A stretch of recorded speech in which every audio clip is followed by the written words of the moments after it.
After decades, I finally experienced a night where I was too excited to sleep. However, that excitement quickly vanished as I faced a frustrating event.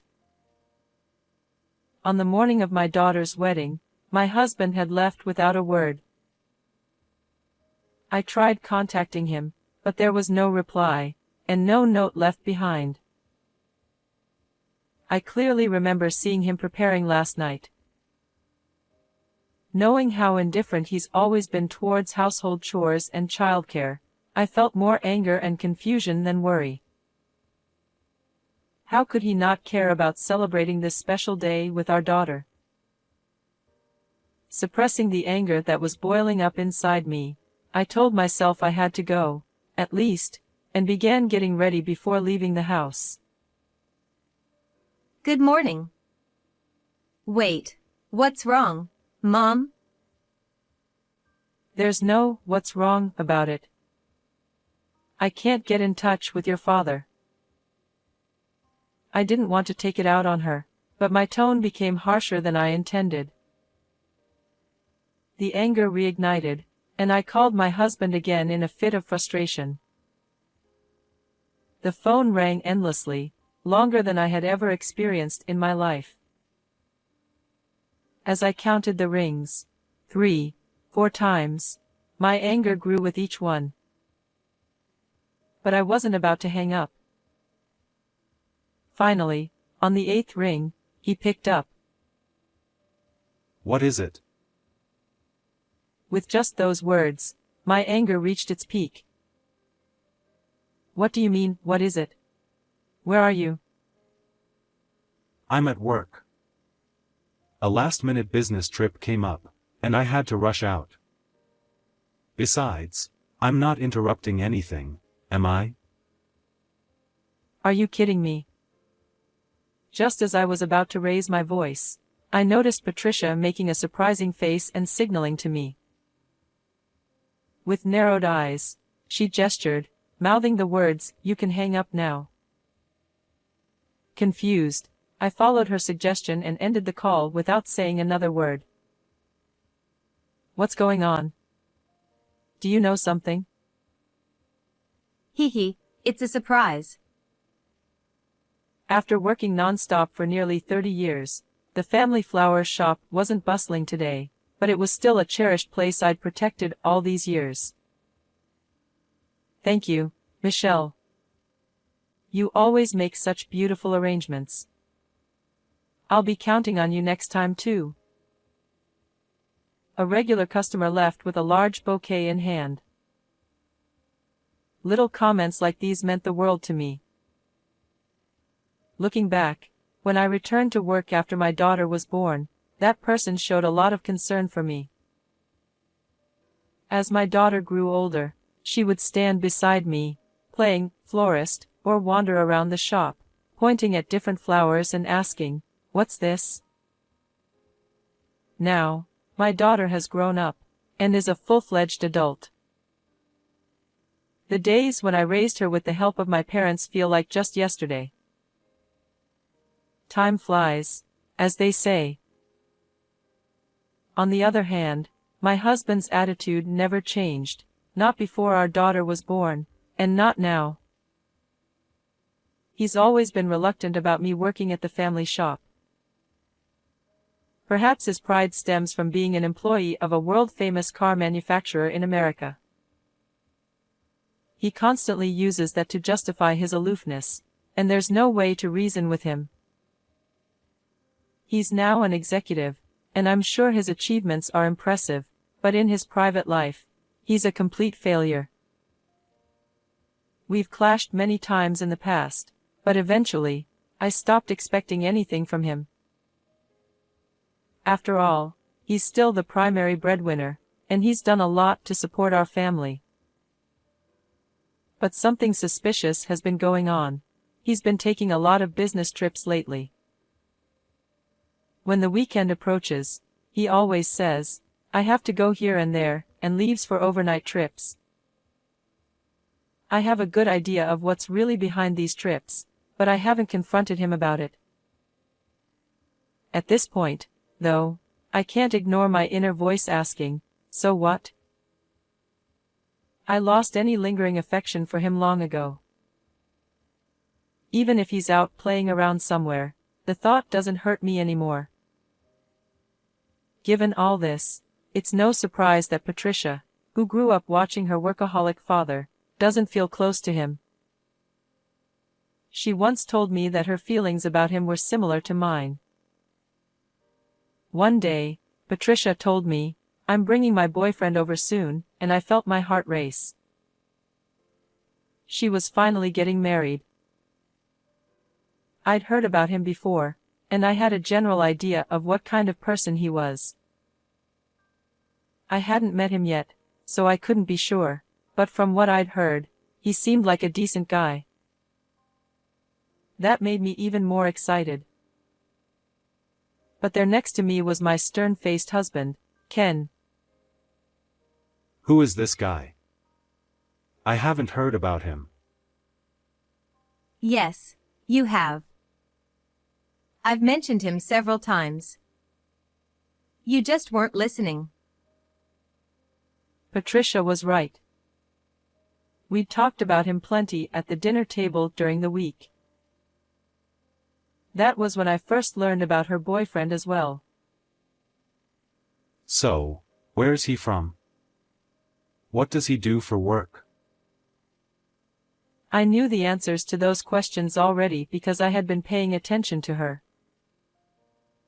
On the day of the meeting. Nice to meet you. My name is Danny Carey.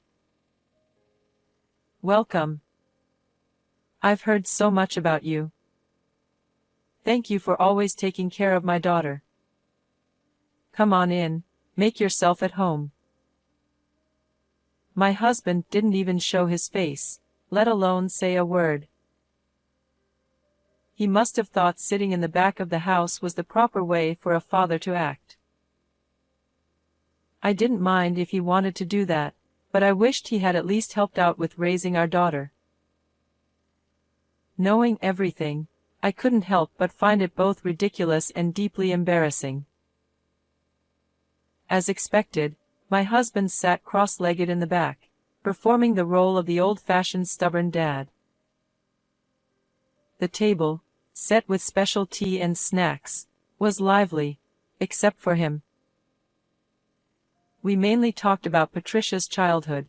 She was like this at that age, in high school. She did that, just light-hearted stories. Patricia's face remained flushed the entire time. As for Danny, he seemed just as decent as Patricia had described, and made a great impression. After a while, my husband finally spoke up. What do you do for work? I work for an IT company. It's not a big-name firm or anything. What's your income? He's stable enough to live on his own already. He said he didn't want to burden Mom. The moment he heard that, my husband's face, seated next to me, visibly changed. As an executive, he didn't miss the tiniest details hidden in people's words.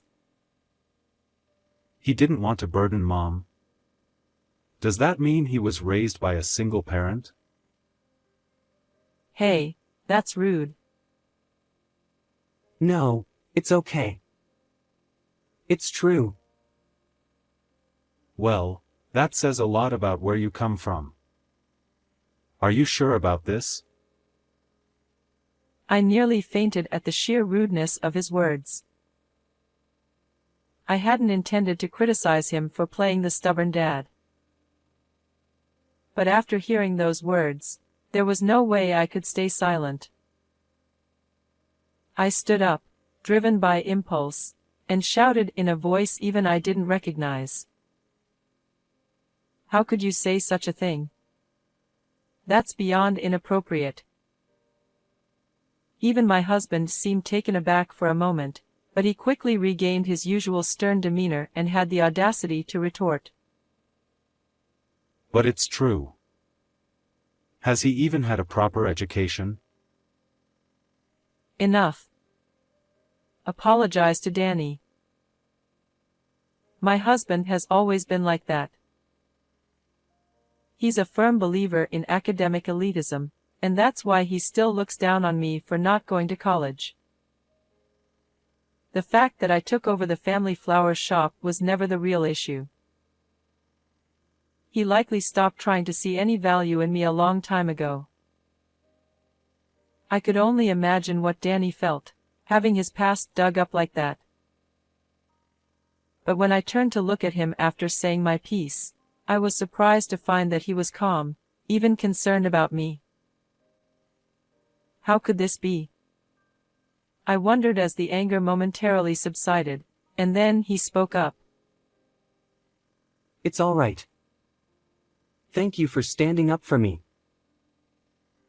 Oddly enough, his words didn't carry any trace of hesitation or reproach. I knew I shouldn't have brought him over while Dad was here. Patricia muttered under her breath, and perhaps her words struck something in my husband's heart as well. He sat there, sulking, without saying another word. With a little over a month left until the wedding, I was filled with both excitement and growing anxiety. The source of my worry, of course, was my husband, Ken. Since then, Danny had come over a few times to help Patricia prepare for the wedding, but my husband refused to open up or even show his face. Instead, he continued to grumble when our daughter wasn't around. What exactly is he so dissatisfied with? He's pleasant, has a straightforward personality, and leads a stable life. His academic background isn't bad either. Had he earned more than me, my husband would have complained about that as well. Is it really that troubling to him that he grew up in a single-parent household? When it comes to child rearing, our situation is almost identical. I just wanted him to avoid causing any trouble until the ceremony concluded peacefully. With that sole thought in mind, I finally decided to confront my husband. No matter what you say or how much you dislike it, I will trust the person Patricia believes in. You have no right or authority to decide anything here, and you're not qualified to. Whatever success you may have at work doesn't apply at home. So, at the very least, be quiet until the wedding is over.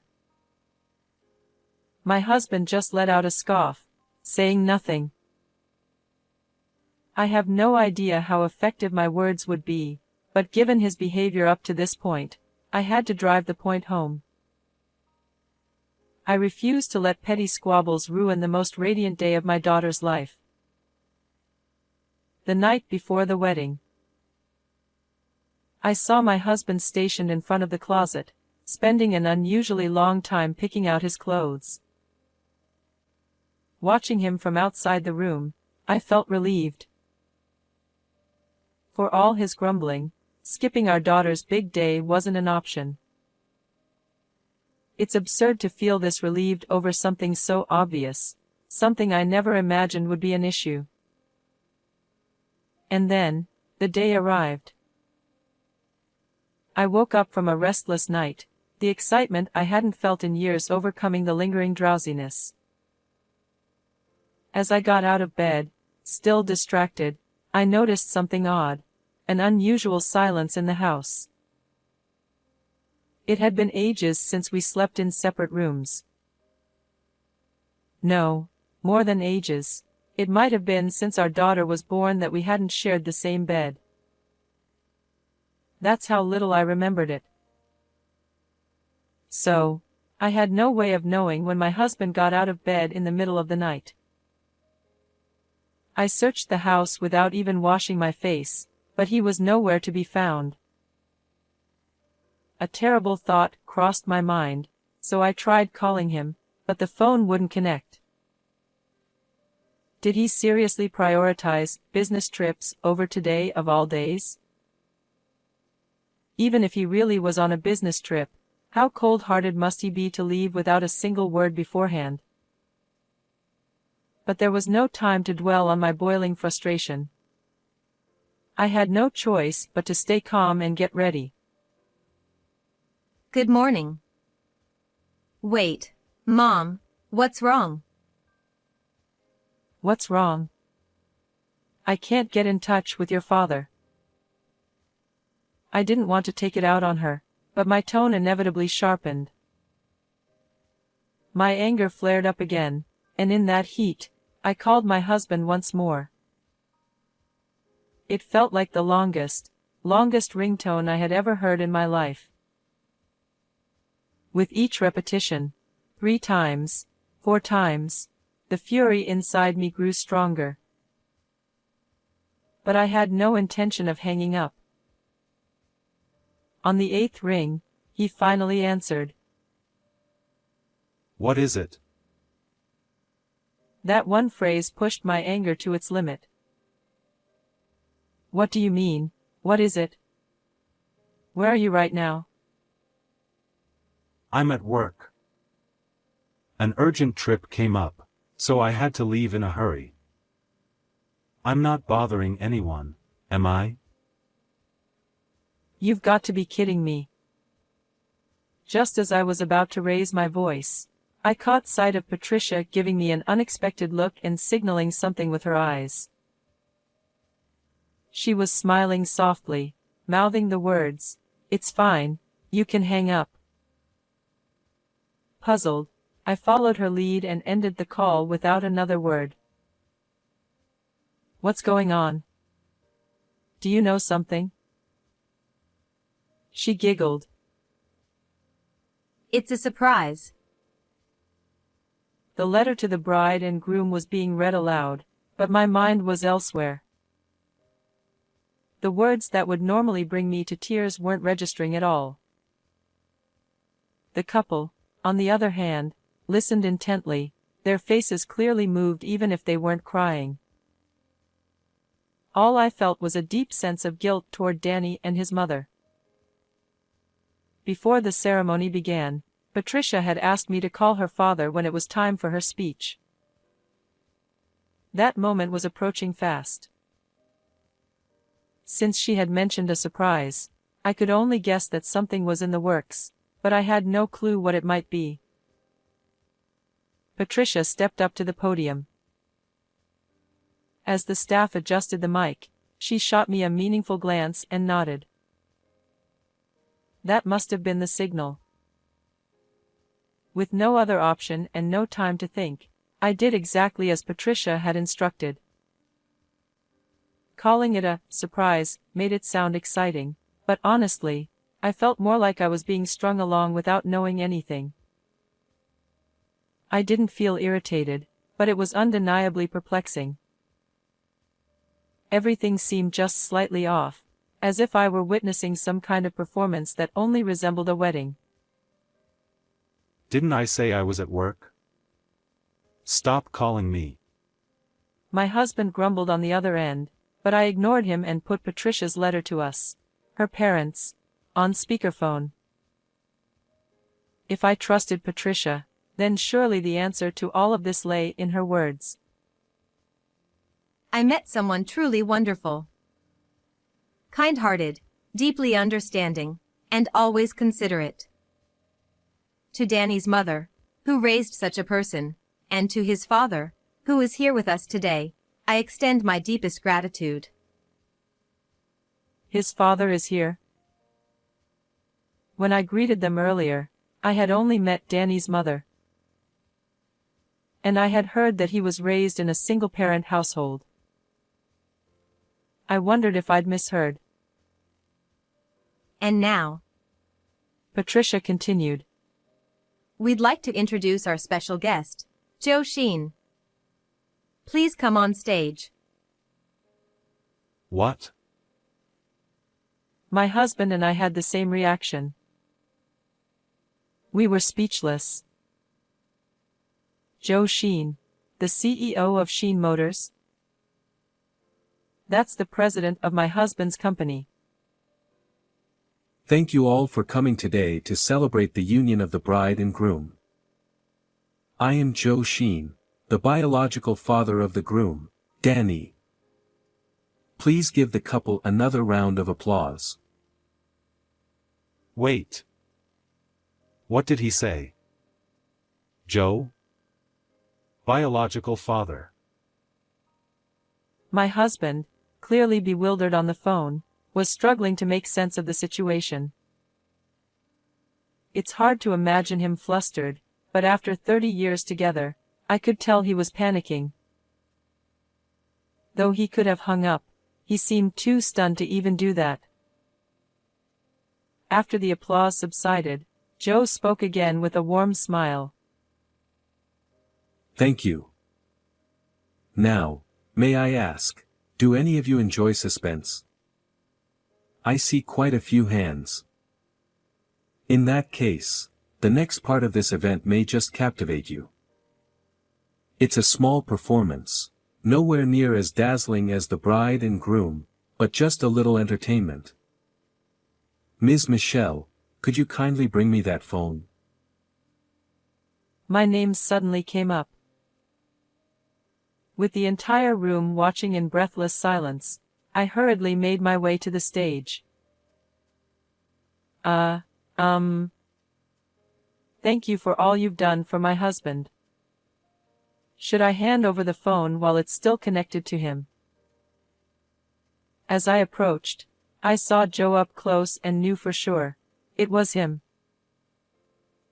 What on earth was he about to do? A wave of unease washed over me. Yes, thank you. As I started to walk back to my seat, a staff member appeared out of nowhere, quietly offering me a chair near the stage. I had no reason to refuse, so I sat down on the edge, still unsure of what was unfolding. Joe spoke into the phone. Hello, Ken. Fancy running into you like this. What a small world. But tell me, why aren't you here? I could barely hear my husband's trembling voice over the phone. Joe? Is that you, sir? Joe's voice grew darker. Yes, the very same. So, where exactly are you, leaving your daughter's wedding behind? My husband scrambled to come up with an excuse. It's a business trip. An urgent matter came up, and I had to leave. No, it didn't. Joe cut him off. I checked before I came here. You applied for leave due to family matters, and no one assigned you any work. If you don't believe me, ask Candace. She's right there. Huh. Why is your secretary there? I came here alone.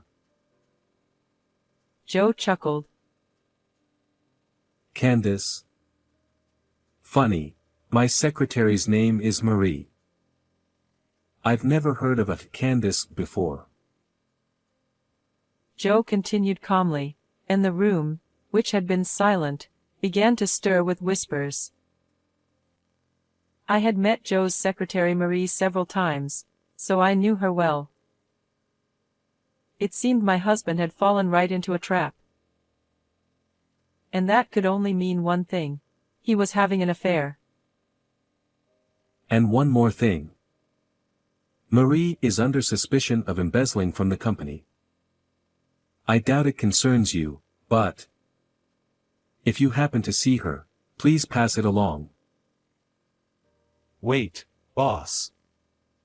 This is a misunderstanding. I'm not having an affair, and I've never touched the company's money. A faint sob escaped him. Could he really have gone so far as to commit a crime? A seed of doubt began to take root, though there was no way to confirm it at the moment. Oh, I'm sure you'll deny it all you want. But, truth be told, none of that matters. The real issue here is that you insulted my son. Your daughter told me all about it. As a man, as a father, and as a human being, you're a complete failure. That was the final blow. Watching Joe's retreating figure, I quietly realized it was all over. I'm sorry for keeping quiet, Mom. I just needed to catch him off guard at the right moment and push for a breakup. That night, after the ceremony, my daughter finally revealed the truth. She had learned about her father's misdeeds long before, back when she and Danny first got engaged. The entire wedding drama had been part of a grand plan orchestrated by Patricia, Danny, and Joe. Their goal? To publicly expose her father's affair and criminal activities and push me to decide on a divorce. First, there was his relationship with Joe's secretary, Marie.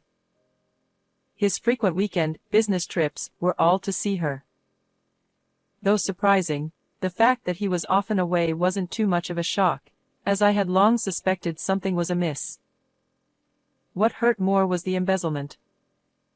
This was a serious crime. According to Joe, there was already an ongoing criminal investigation, and my husband was the prime suspect. Marie had not only been his lover but had also helped him in his crimes. Mom, I want you to live more freely. You've always acted like you hated the flower shop, and meanwhile, Dad was off doing whatever he pleased. It's absurd. So now, you should do what you love. I'm married now, after all. If you put it that way. In truth, I had no lingering attachment. Being freed from the chains of disdain and neglect was a relief. Though I had been caught off guard, I was grateful for the kindness behind the plan. It was thanks to them that I made another significant life decision. Mom, where should I put this pot? Over there. Just leave it in front of the shelf, and I'll take care of it later. Though my daughter had seemed fully independent after her marriage, a few months later, she quit her job, calling it her post-wedding resignation, and asked to help out at the family flower shop.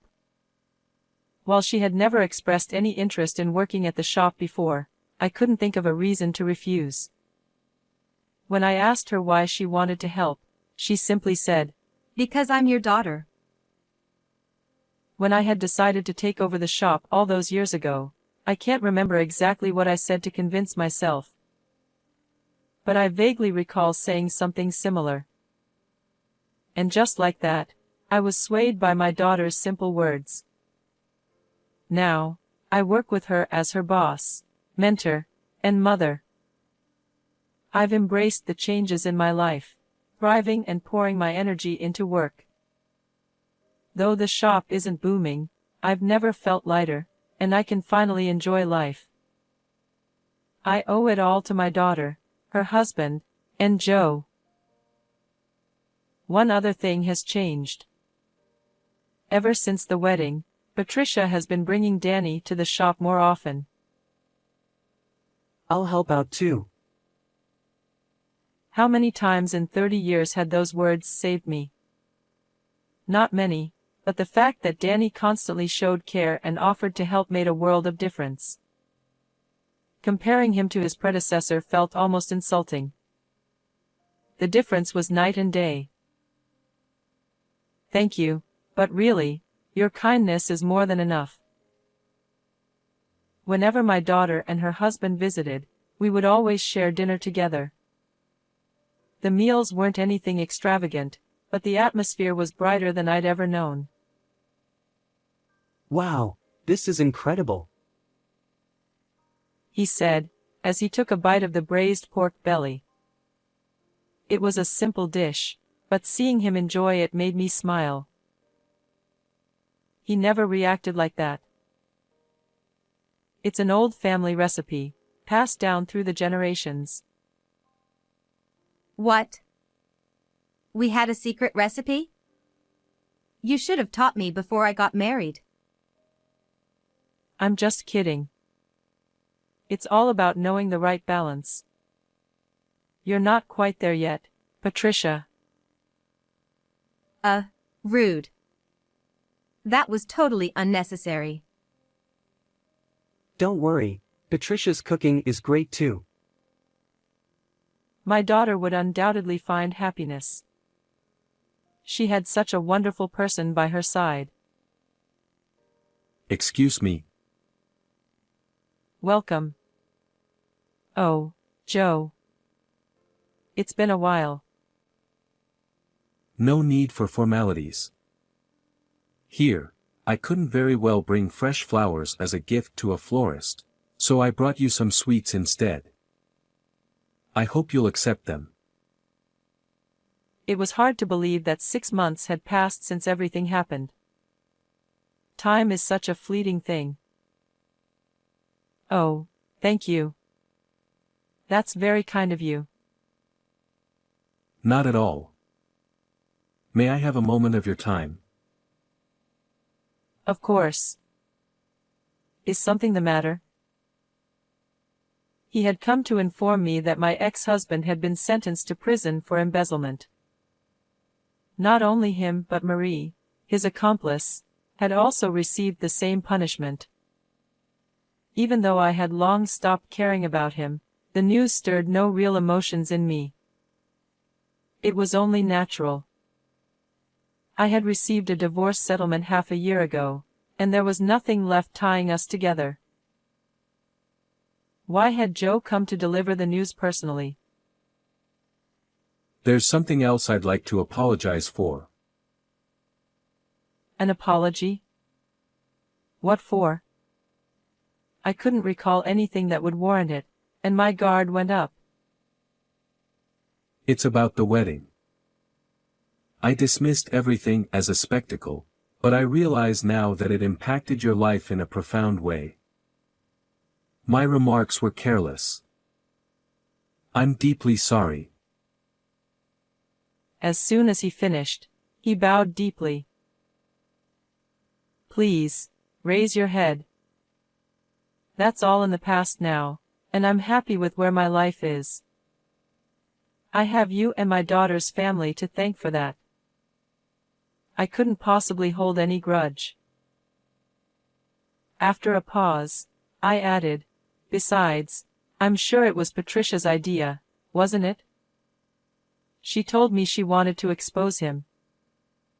So please, don't trouble yourself over it. Joe finally looked up, his face reflecting a mixture of emotions. So, there really is no hiding things from a mother, is there? You have my respect. As you know, I wasn't around much to raise Danny, so I'm unfit as a father. It pains me to ask this, but do you think his mother raised him well? Yes. He's turned out to be a wonderful man. What did you think of this story? Don't forget to subscribe. See you in the next video.